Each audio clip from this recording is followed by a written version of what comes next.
Ramraksha. Correct. आणि त्याचं वैशिष्ट्य काय आहे? या श्लोकामध्ये राम शब्दाच्या सर्व विभक्ती वापरण्यात आलेल्या आहेत. प्रथमापासून संपूर्णपर्यंतचे देखील याच्यामध्ये आलेलं आहे. तर या प्रत्येक विभक्तीची कारक आहेत. तर कुठली कारक आणि कुठली विभक्ती हे वापरली जाते हे आज आपण कारक प्रकरणातून शिकणार आहोत.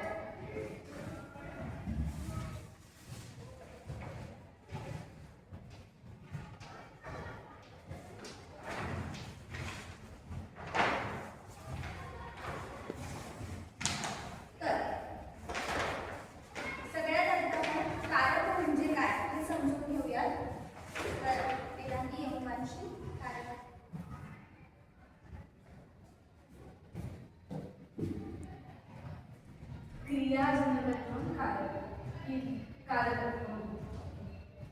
सो क्रियाजनकत्वं कारकत्वं अर्थात क्रिया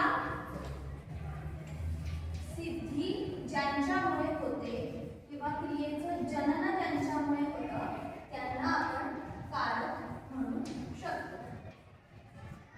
म्हणजेच एखादी क्रिया जेव्हा सिद्ध होत असते, पूर्ण होत असते, त्यामध्ये जी जी घटक सहाय्यभूत ठरतात त्या सगळ्यांना कारक म्हटलं जातं. तर आपल्याकडे आपल्याला तर 6 कारक आहेत. कर्ता, कर्म, करण, संप्रदान, अपादान आणि अधिकरण. त्यापैकी 3 कारकांचा परिचय आज आपण बघणार आहोत. प्रथम कारक आहे कर्ता. इंग्रजात येऊन कर्ता म्हणजे काय पाहिजे?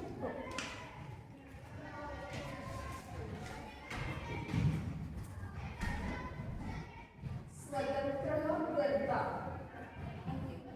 तर प्रथम कारक कर्ता आणि त्याची व्याख्या आहे स्वतंत्र कर्ता.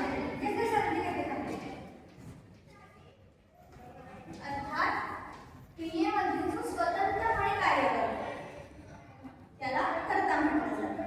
याची उदाहरणं काय देऊ शकतो आपण? राम गच्छति, राम जातो, किंवा फलं पतति, फळ पडतं. या पद्धतीने आपण त्याची उदाहरणं देऊ शकतो. त्यानंतर दुसरं कारक आहे कर्म. वेदांती तू येऊन अर्थमानशी